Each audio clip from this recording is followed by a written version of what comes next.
আবার একটি নতুন রেসিপি নিয়ে আপনাদের পাশে চলে এলাম। পটল, আলু, বেগুন আর টমেটো দিয়ে রেসিপিটি শুরু থেকে শেষ পর্যন্ত দেখবেন।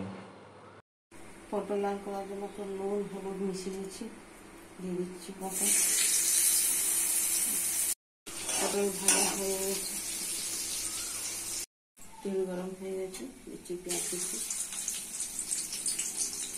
লাল হয়ে গেছে, দিচ্ছি মশলা, হলুদ গুঁড়ো 1 চামচ, জিরা গুঁড়ো 1 চামচ, ধনে গুঁড়ো 1 চামচ, লঙ্কা 1 চামচ, লবণ 1 চামচ।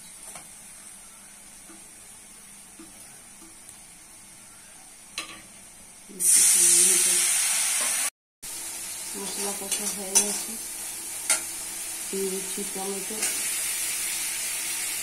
মশলা ভালো করে কষে কষে রান্না করে নিতে হবে। টমেটো সেদ্ধ হয়ে গেছে, দিচ্ছি বেগুন আলু,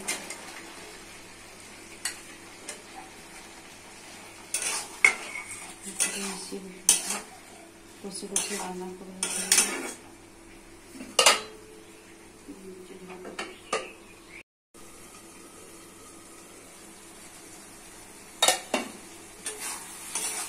বেগুন আলু টমেটো কষা হয়ে গেছে, দিয়ে দিচ্ছি জল,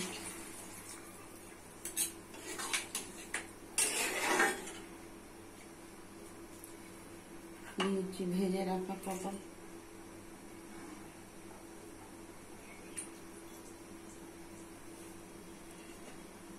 হয়ে গেলে নাম করে দেখাচ্ছি। রেসিপিটি রেডি হয়ে গেছে। কত সুন্দর, কত টেস্টি। বাড়িতে করে খাবেন, পরিবার করে খাবেন, সাবস্ক্রাইব করবেন, সঙ্গে থাকবেন, পাশে থাকবেন।